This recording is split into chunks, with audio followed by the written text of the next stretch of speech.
औज़ुबिल्लाहिमिनश्शैतानिर्रजीम बिस्मिल्लाहिर्रहमानिर्रहीम अस्सलामु अलैकुम वरहमतुल्लाहि वबरकातुहू।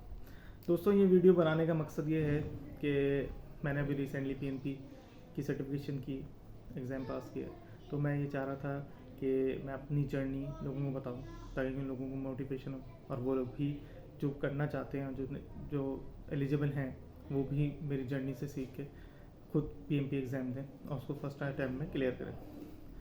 तो सबसे पहले मैं आप लोगों को पीएमपी की एलिजिबिलिटी रिक्वायरमेंट्स बताता हूँ। पीएमपी की एलिजिबिलिटी रिक्वायरमेंट्स बेसिकली दो चीज़ों में डिवाइडेड है। अगर आपके पास 4 इयर्स बैचलर्स डिग्री है या उससे हाई है तो उसके लिए डिफरेंट रिक्वायरमेंट्स हैं, और अगर आपके पास कोई हाई स्कूल डिप्लोमा है, सेकेंडरी सर्टिफिकेशन है या ए लेवल्स है तो उसके लिए डिफरेंट रिक्वायरमेंट्स हैं। पहली जो रिक्वायरमेंट है, अगर आपके पास 4 ईयर डिग्री है, बैचलर्स की डिग्री है या उससे हाई कोई डिग्री है, तो आपको 36 मंथ्स का एक्सपीरियंस चाहिए होगा, जिस leading projects, experience of leading projects last 8 years के अंदर। और अगर आपके पास डिग्री नहीं है, हाई स्कूल डिप्लोमा है, इंटरमीडिएट है या ए लेवल्स हैं, तो आपको 60 मंथ्स का एक्सपीरियंस चाहिए इन लास्ट 8 ईयर्स। ठीक है, इसके साथ आपको 35 पीडीयूज या 35 आवर्स की ट्रेनिंग लेनी होती है, ऑफिशियल पीएमपी ट्रेनिंग लेनी होती है। उसके लिए डिफरेंट पीएमआई अप्रूव्ड ट्रेनर्स हैं जो ये ट्रेनिंग दे रहे होते हैं। आप उनमें से किसी से भी वो ट्रेनिंग ले सकते हैं, ऑनलाइन ले सकते हैं।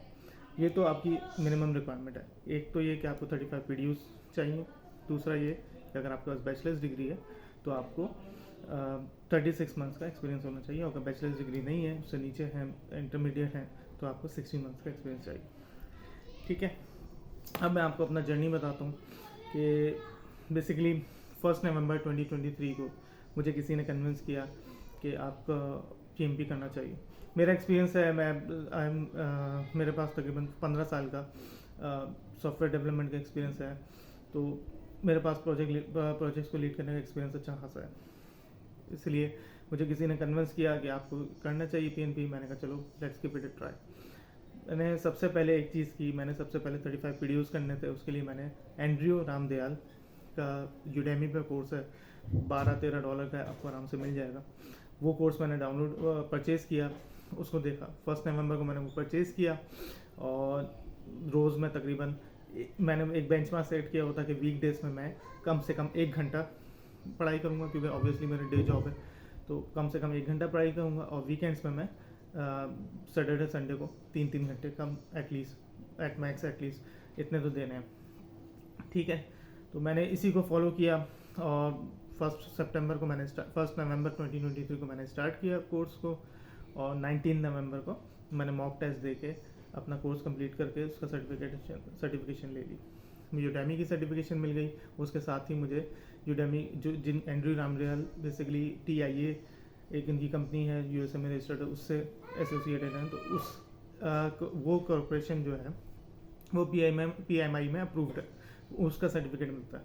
वो सर्टिफिकेट 35 पीडीयू से वो ले लिया तो फिर आपकी ये रिक्वायरमेंट कंप्लीट हो जाती। तो मैंने 19 नवंबर 2023 को मैंने वो सर्टिफिकेट ले लिया। उसके बाद मैंने उसी वक्त, आपको बेसिकली ये करना होता है कि PMI पे आप लॉगिन करें और अपनी एप्लीकेशन डाल दें। एप्लीकेशन में आपने ये तीनों चीज़ें देनी होती हैं। आपने 4 इयर्स का बैचलर्स डिग्री है तो वो देना होता है, प्लस 35 पीडीयू के जो कोर्स का आपने बोली है सर्टिफिकेट लिया है TIA का, वो देना होता है, वो डाल दें। और फिर तीसरा आपको अपना 36 मंथ्स का एक्सपीरियंस डिस्क्राइब करना होता है। वो भी एंड्रयू रामदयाल ने बहुत अच्छा अपने कोर्स में बताया हुआ किस तरीके से करना है, तो वो डाल दी।